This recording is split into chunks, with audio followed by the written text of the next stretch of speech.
Видеоны тез қылдыру үшін Sony Vegas программасы көмекке келеді. Открыть дегенге басамыз папканы. Одан кейін өз папкаңызда болу керек видеоңыз. Менде осы видео открыть басамыз. Міне.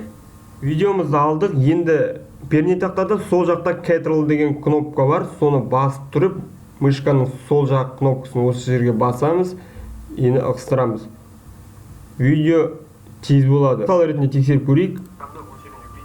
Мені көріп отырсыздар, дауысы тез айтып жатыр, яғни видео тез қимылдап жатыр. Осы жерге одан сайын тексеру болады. Қайда. Пернетақтаның сол жағында Ctrl және мышканың сол жақ кнопкасын басып тұрып, ығыстырасыздар. Көріп отырсыз.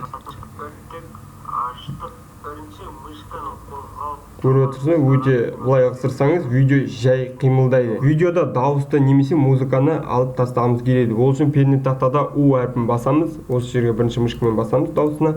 Одан кейін U әрпін басып тұрып, мышканың сол жағын басып тұрамыз да, ығыстырамыз осылай.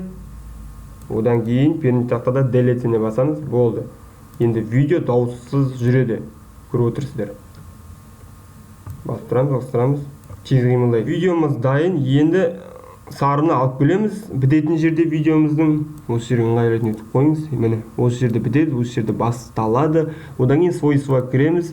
Пользовательский дегенге басасыздар. Міне, 1920-да 1080 болу керек. Ширина 1920, высота 1080.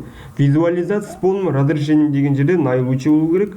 Аудиода дәл солай наилучший, яғни дауыстың сапасы жоғары болады. Окей басамыз. Одан кейін визуализировать какқа кіреміз.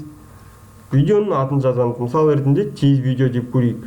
Міне осындай белгіше шығады сіздерде. Main Consent'ке кіресіздер. Интернет HD 1080p-ді басасыздар. Render'ге басамыз. Болды, күтеміз. Бұл сіздің оперативный памятіңізге, видеокартыңызға, неше ядроға байланысты жүреді.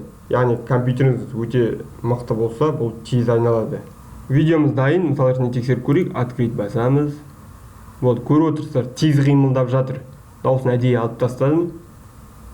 Болды. Сау болыңыздар достар, біліп жүрем каналына жазыңыздар, лайк басып қойыңыздар.